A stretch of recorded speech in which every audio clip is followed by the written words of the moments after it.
ನಮಸ್ಕಾರ. KCN ವಾರ್ತೆಗಳಿಗೆ ಸ್ವಾಗತ. ಮೊದಲಿಗೆ ಸುದ್ದಿಗಳ ಮುಖ್ಯಾಂಶಗಳು.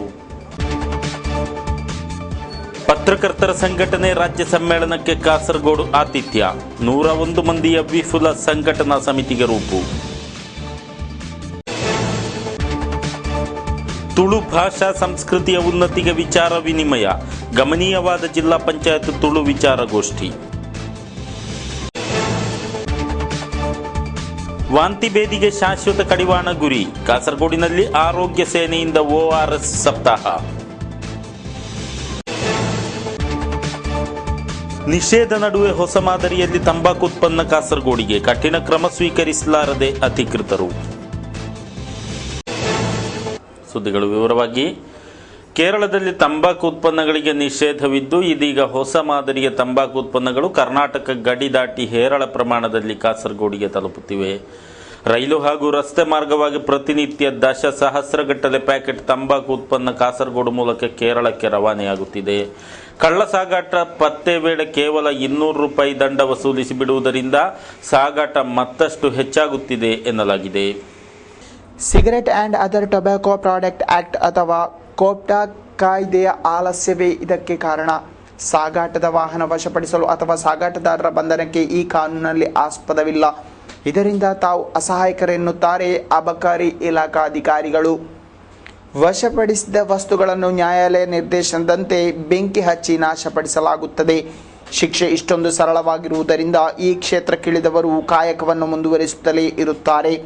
ಇದೇ ವೇಳೆ ಶಾಲಾ ವಿದ್ಯಾರ್ಥಿಗಳನ್ನು ಗುರಿಯಿರಿಸಿ ಹೆಚ್ಚಿನ ಪ್ರಮಾಣದಲ್ಲಿ ಪೆನ್ ಸಿಗರೆಟ್ಗಳು ಗಡಿ ದಾಟಿ ಬರುತ್ತಿವೆ. ಸ್ಕೆಚ್ ಪೆನ್ ಮಾದರಿಯ ಇವುಗಳು ಮುಂಬಯಿಯಿಂದ ತಲುಪುವುದಾಗಿದೆ. ಕಾಸರಗೋಡು ಜಿಲ್ಲಾ ಪಂಚಾಯತಿನ ನೇತೃತ್ವದಲ್ಲಿ ತುಳು ಭಾಷಾ ಸಾಹಿತ್ಯದ ಜಿಲ್ಲಾ ಮಟ್ಟದ ವಿಚಾರಗೋಷ್ಠಿ ಕಾರ್ಯಕ್ರಮ ಜರುಗಿತು. ಶನಿವಾರ ಜಿಲ್ಲಾ ಪಂಚಾಯತ್ ಸಭಾಂಗಣದಲ್ಲಿ ನಡೆದ ಸಮಾರಂಭದಲ್ಲಿ ಹಲವು ಪ್ರಮುಖರು ಭಾಗಿಯಾದರು. ತುಳು ಭಾಷೆ ಮತ್ತು ಸಂಸ್ಕೃತಿ ಎಂಬ ವಿಷಯದಲ್ಲಿ ವಿಚಾರಗೋಷ್ಠಿ ಜರುಗಿತು. ಜಿಲ್ಲಾ ಪಂಚಾಯತ್ ಅಧ್ಯಕ್ಷೆ PP ಶ್ಯಾಮಲಾದೇವಿಯವರ ಅಧ್ಯಕ್ಷತೆಯಲ್ಲಿ ನಡೆದ ಕಾರ್ಯಕ್ರಮವನ್ನು ತುಳು ಭಾಷಾ ಹಿರಿಯ ವಿದ್ವಾಂಸ ಡಾಕ್ಟರ್ UP ಉಪಾಧ್ಯಾಯರವರು ಉದ್ಘಾಟಿಸಿದರು.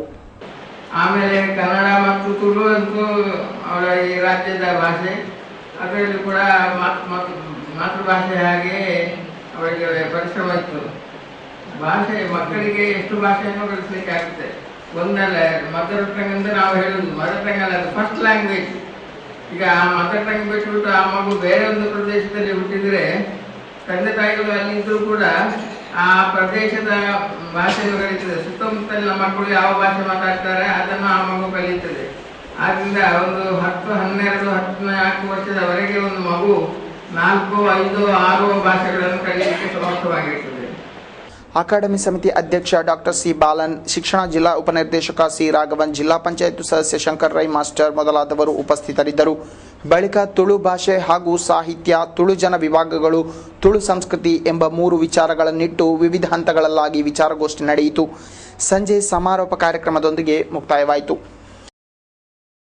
ಕೇರಳ ಪತ್ರಕರ್ತರ ಸಂಘಟನೆಯಾಗಿರುವ KUWJಯ ರಾಜ್ಯ ಸಮ್ಮೇಳನವು ಸೆಪ್ಟೆಂಬರ್ ತಿಂಗಳ 17 ಹಾಗೂ 18ರಂದು ಕಾಸರಗೋಡಿನಲ್ಲಿ ಜರುಗಲಿದೆ.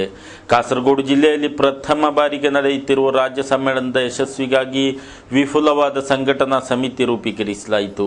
ಸಂಘಟನಾ ಸಮಿತಿ ರೂಪೀಕರಣ ಸಭೆಯಲ್ಲಿ ಜಿಲ್ಲೆಯ ಜನಪ್ರತಿನಿಧಿಗಳು, ರಾಜಕೀಯ, ಸಾಮಾಜಿಕ, ಸಾಂಸ್ಕೃತಿಕ ಕ್ಷೇತ್ರಗಳ ಪ್ರಮುಖರ ಸಹಿತ 106 ಮಂದಿ ಭಾಗವಹಿಸಿದರು. ನಗರದ ವನಿತಾ ಭವನ ಸಭಾಂಗಣದಲ್ಲಿ ಜರುಗಿದ ಸಂಘಟನಾ ಸಮಿತಿ ರೂപീകരണ സഭയെന്നു ശാസക NA നെല്ലിക്കുന്ന് ഉദ്ഘാಟಿಸಿದರು. എല്ലാ സാഹിത്യ നായകന്മാരും സംബന്ധിച്ച ഒരു കാര്യമാണ് കേരളത്തിൽ വെച്ച് നടന്ന സാഹിത്യ പരിഷത്ത് സമ്മേളനങ്ങളിൽ ഏറ്റവും ഉജ്ജ്വലമാണ് കാസർഗോഡ് വെച്ച് നടന്ന സാഹിത്യ പരിഷത്ത് സമ്മേളനം എന്നത്. അപ്പോൾ ആ സാഹിത്യ പരിഷത്ത് സമ്മേളനത്തെ പോലും കവച്ചു വെക്കുവാൻ തീർച്ചയായും ഈ സമ്മേളനത്തിൽ സാധിക്കണം. ഇവിടെ വർഗീസ് സൂചിപ്പിച്ചതുപോലെ പത്രക്കാരെ മാത്രം വിചാരിച്ചാൽ നടക്കുന്ന കാര്യമല്ല. അതിനുമാണ് നമ്മളെയൊക്കെ ഇവിടെ ക്ഷണിച്ച് വരുത്തിയത്. അപ്പോൾ ഒറ്റക്കെട്ടായി യോജിപ്പോടെ നമുക്ക് നീങ്ങണം. ഈ നമ്മുടെ കാസർഗോഡിൻ്റെ പെരുമ നമുക്ക് കാണിച്ചു കൊടുക്കണം, യശസ് വർദ്ധിപ്പിക്കണം. ಕಾಸರಗೋಡು ಪ್ರೆಸ್ ಕ್ಲಬ್ ಅಧ್ಯಕ್ಷ MO ವರ್ಗೀಸ್ ಅಧ್ಯಕ್ಷತೆ ವಹಿಸಿದರು. ಶಾಸಕರಾದ PB ಅಬ್ದುಲ್ ರಸಾಕ್, ಇ ಚಂದ್ರಶೇಖರನ್, ನಗರ ಸಭಾಪತಿ TE ಅಬ್ದುಲ್ಲಾ, DCC ಅಧ್ಯಕ್ಷ CK ಶ್ರೀಧರನ್, CPM ಜಿಲ್ಲಾ ಕಾರ್ಯದರ್ಶಿ KP ಸತೀಶ್ ಚಂದ್ರನ್, ಯೂನಿಯನ್ ರಾಜ್ಯಾಧ್ಯಕ್ಷ K ಪ್ರೇಮ್ನಾಥ್, ಪ್ರಧಾನ ಕಾರ್ಯದರ್ಶಿ N ಪದ್ಮನಾಭನ್ ಮೊದಲಾದವರು ಮಾತನಾಡಿದರು. ಪ್ರೆಸ್ ಕ್ಲಬ್ ಕಾರ್ಯದರ್ಶಿ ಉನ್ನಿಕೃಷ್ಣನ್ ಪುಷ್ಪಗಿರಿ ಸ್ವಾಗತಿಸಿ ಉಪಾಧ್ಯಕ್ಷ ವಿ ಪ್ರಭಾಕರನ್ ವಂದಿಸಿದರು. ರಾಜ್ಯ ಸಮ್ಮೇಳನಕ್ಕಾಗಿ ರಾಜಕೀಯ, ಸಾಮಾಜಿಕ, ಸಾಂಸ್ಕೃತಿಕ ಕ್ಷೇತ್ರಗಳ ಪ್ರಮುಖರನ್ನೊಳಪಡಿಸಿ 101 ಮಂದಿಯನ್ನೊಳಗೊಂಡ ವಿಪುಲ ಸಂಘಟನಾ ಸಮಿತಿ ರೂಪೀಕರಿಸಲಾಯಿತು. ಸಂಘಟನಾ ಸಮಿತಿ ಗೌರವಾಧ್ಯಕ್ಷರಾಗಿ ಸಂಸತ್ ಸದಸ್ಯ ಪಿ ಕರುಣಾಕರನ್, ಅಧ್ಯಕ್ಷರಾಗಿ ಶಾಸಕ ಎನ್ ನೆಲ್ಲಿಕುನ್ನು, ಕಾರ್ಯಾಧ್ಯಕ್ಷರಾಗಿ ನಗರಸಭಾಪತಿ ಟಿ.ಇ. ಅಬ್ದುಲ್ಲಾ, ಪ್ರಧಾನ ಸಂಚಾಲಕರಾಗಿ ಪ್ರೆಸ್ ಕ್ಲಬ್ ಅಧ್ಯಕ್ಷ ಎಂ.ಒ. ವರ್ಗೀಸ್ ಅವರನ್ನು ಆಯ್ಕೆ ಮಾಡಲಾಯಿತು. ಜಿಲ್ಲೆಯ ಭಾಷಾ ಅಲ್ಪಸಂಖ್ಯಾತ ಪ್ರದೇಶಗಳಲ್ಲಿ ಮತದಾರರ ಯಾದಿಯಲ್ಲಿನ ಹೆಸರು ನೋಂದಾವಣೆ ಅವಕಾಶವನ್ನು ಈ ತಿಂಗಳ 10ರವರೆಗೆ ವಿಸ್ತರಿಸಲಾಗಿದೆ. ಮತದಾರರ ಪಟ್ಟಿಯಲ್ಲಿ ಲೋಪಗಳು ಉಂಟಾಗಿರುವ ಹಿನ್ನೆಲೆಯಲ್ಲಿ 18 ಗ್ರಾಮ ಪಂಚಾಯತ್ಗಳಲ್ಲಿ ದಿನಾಂಕ ಮುಂದೂಡಲಾಗಿದೆ ಎಂದು ಜಿಲ್ಲಾಧಿಕಾರಿ ಪಿಎಸ್ ಮೊಹಮ್ಮದ್ ಸಗೀರ್ ತಿಳಿಸಿದ್ದಾರೆ. ಆಗಸ್ಟ್ 10ರೊಳಗಾಗಿ ಮತದಾರ ಯಾದಿಯಲ್ಲಿ ಹೊಸತಾಗಿ ಸೇರಲು ಅಥವಾ ತಿದ್ದುಪಡಿಗೆ ಅರ್ಜಿಗಳನ್ನು ಸಲ್ಲಿಸಬಹುದು. ಜಿಲ್ಲೆಯ ಭಾಷಾ ಅಲ್ಪಸಂಖ್ಯಾತರೇ ಹೆಚ್ಚಾಗಿರುವ 18 ಗ್ರಾಮ ಪಂಚಾಯತ್ ವ್ಯಾಪ್ತಿಯಲ್ಲಿ ಈ ಆದೇಶ ಜಾರಿಗೊಳಿಸಲಾಗಿದೆ. ಅವುಗಳೆಂದರೆ ವರ್ಕಾಡಿ, ಮೀಂಜ, ಮಂಜೇಶ್ವರ, ಮಂಗಲ್ಪಾಡಿ, ಕಾರಡ್ಕ, ಕುಂಬಾಜೆ, ಬೆಳ್ಳೂರು, ಮುಳಿಯಾರು, ದೇಲಂಪಾಡಿ, ಪುತ್ತಿಗೆ, ಪೈವಳಿಕೆ, ಅಣಮಕಜ್ಜೆ, ಕುಂಬಳೆ, ಬದಿಯಡ್ಕ, ಚೆಂಗಳ, ಮೊಗ್ರಾಲ್ ಪುತ್ತೂರು ಹಾಗೂ ಮಧೂರು ಗ್ರಾಮ ಪಂಚಾಯತ್ಗಳಾಗಿವೆ. ಇದರೊಂದಿಗೆ ಕಾಸರಗೋಡು ನಗರಸಭೆಯನ್ನು ಅಳವಡಿಸಲಾಗಿದೆ ಎಂದು ಜಿಲ್ಲಾಧಿಕಾರಿಯವರು ಸೂಚನೆ ನೀಡಿದ್ದಾರೆ. ಪುಟಾಣಿಯರ ಪ್ರಾಣ ರಕ್ಷಣೆಯ ಉದ್ದೇಶದೊಂದಿಗೆ ORS ಸಪ್ತಾಹ ನಡೆಸಲಾಯಿತು. ಅಕಾಡೆಮಿ ಆಫ್ ಫೆಡರೇಷನ್ ಹಾಗೂ ಕಾಸರಗೋಡು ಜನರಲ್ ಆಸ್ಪತ್ರೆಯ ಜಂಟಿ ಆಶ್ರಯದಲ್ಲಿ ಕಾರ್ಯಕ್ರಮ ಜರುಗಿತು. ಪುಟಾಣಿಯರಿಗೆ ವಾಂತಿಭೇದಿಯಿಂದ ಮರಣವರೆಗೆ ಸಂಭವಿಸಬಹುದಾದ ಸ್ಥಿತಿ ಸದ್ಯ ನೆಲೆಯಾಗಿದೆ.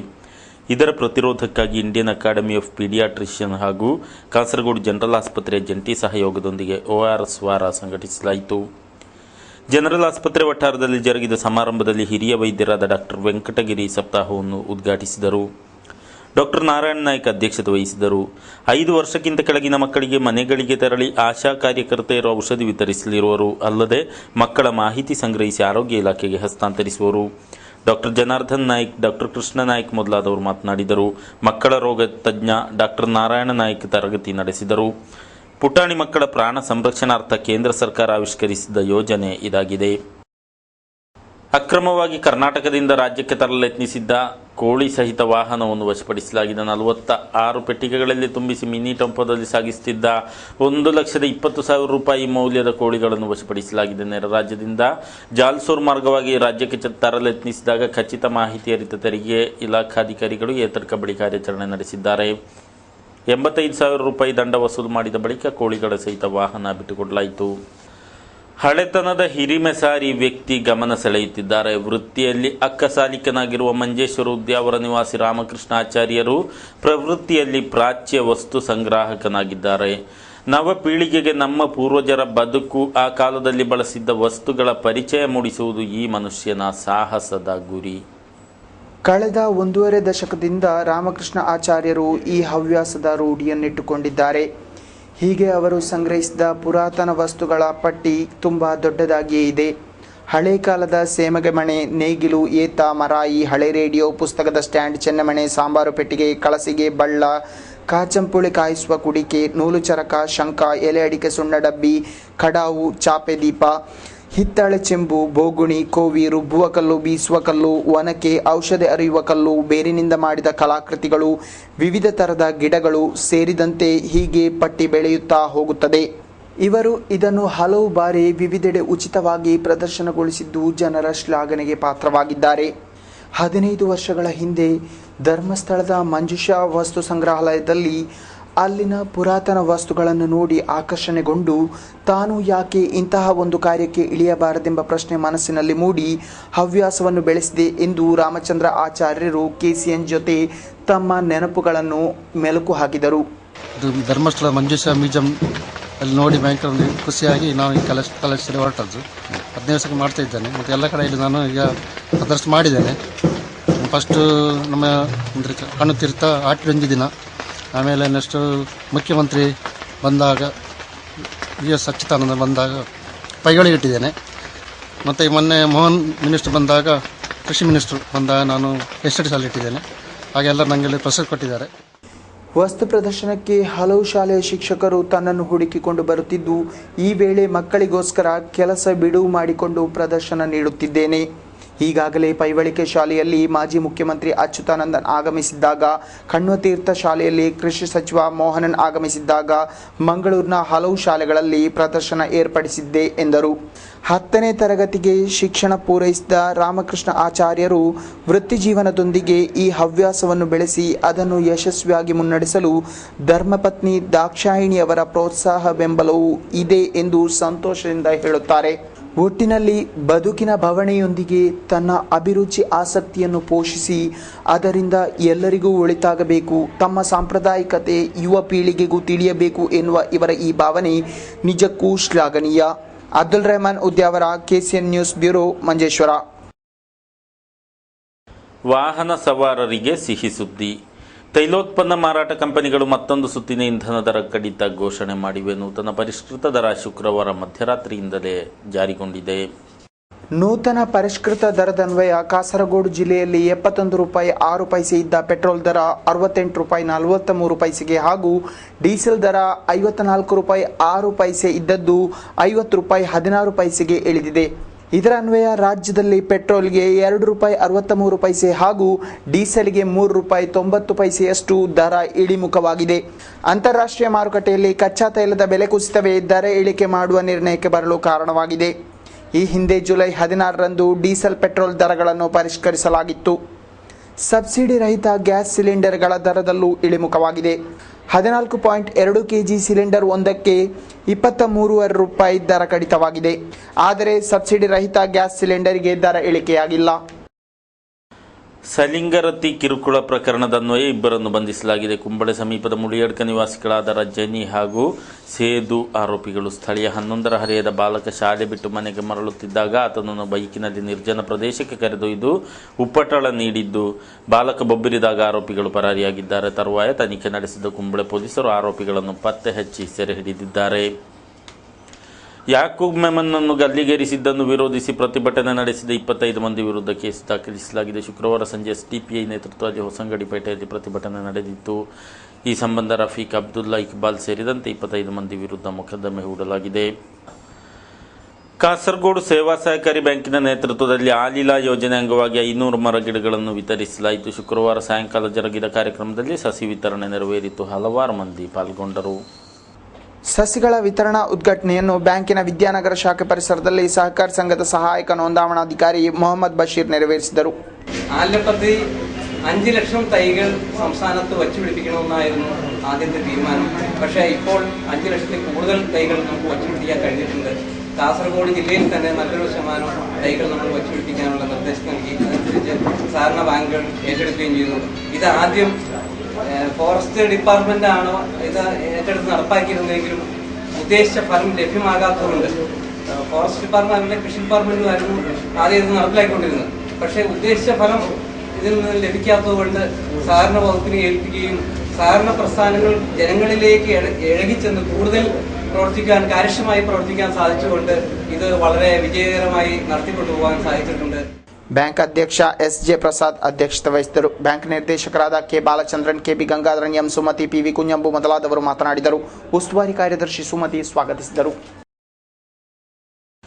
ಮಧುರ್ ಗ್ರಾಮ ಪಂಚಾಯತ್ ವ್ಯಾಪ್ತಿಯ ಪಿಂಚಣಿ ಫಲಾನುಭವಿಗಳು ಮುಂದಿನ 3 ದಿನಗಳೊಳಗಾಗಿ ಪಂಚಾಯತ್ ಕಚೇರಿಗೆ ಕಡ್ಡಾಯವಾಗಿ ಹಾಜರಾಗಬೇಕೆಂದು ಸೂಚಿಸಲಾಗಿದೆ. ಪಿಂಚಣಿದಾರರು ತಮ್ಮ ಬ್ಯಾಂಕಿನ ನೋಂದಾವಣಾ ಸಂಖ್ಯೆ, ಆಧಾರ್ ಸಂಖ್ಯೆ ಸಹಿತ ತಲುಪಬೇಕೆಂದು ಕೋರಲಾಗಿದೆ. 3 ದಿನಗಳೊಳಗೆ ಹಾಜರಾಗದಿದ್ದಲ್ಲಿ ಪಿಂಚಣಿ ಲಭಿಸದು ಎಂದು ಸೂಚಿಸಲಾಗಿದೆ. ಕೊನೆಯಲ್ಲಿ ಮತ್ತೊಮ್ಮೆ ಸುದ್ದಿಗಳ ಮುಖ್ಯಾಂಶಗಳು. ಪತ್ರಕರ್ತರ ಸಂಘಟನೆ ರಾಜ್ಯ ಸಮ್ಮೇಳನಕ್ಕೆ ಕಾಸರಗೋಡು ಆತಿಥ್ಯ. 101 ಮಂದಿಯ ವಿಪುಲ ಸಂಘಟನಾ ಸಮಿತಿಗೆ ರೂಪು. ತುಳು ಭಾಷಾ ಸಂಸ್ಕೃತಿಯ ಉನ್ನತಿಗೆ ವಿಚಾರ ವಿನಿಮಯ. ಗಮನೀಯವಾದ ಜಿಲ್ಲಾ ಪಂಚಾಯತ್ ತುಳು ವಿಚಾರಗೋಷ್ಠಿ. ವಾಂತಿ ಭೇದಿಗೆ ಶಾಶ್ವತ ಕಡಿವಾಣ ಗುರಿ. ಕಾಸರಗೋಡಿನಲ್ಲಿ ಆರೋಗ್ಯ ಸೇನೆಯಿಂದ ORS ಸಪ್ತಾಹ. ನಿಷೇಧ ನಡುವೆ ಹೊಸ ಮಾದರಿಯಲ್ಲಿ ತಂಬಾಕು ಉತ್ಪನ್ನ ಕಾಸರಗೋಡಿಗೆ. ಕಠಿಣ ಕ್ರಮ ಸ್ವೀಕರಿಸಲಾರದೆ ಅಧಿಕೃತರು. ಇದರೊಂದಿಗೆ ಸುದ್ದಿಗಳ ಈ ಸಂಚಿಕೆ ಮುಕ್ತಾಯವಾಯಿತು. ಮುಂದಿನ ವಾರ್ತೆಗಳೊಂದಿಗೆ ಮತ್ತೆ ಭೇಟಿಯಾಗೋಣ. ವಂದನೆಗಳು.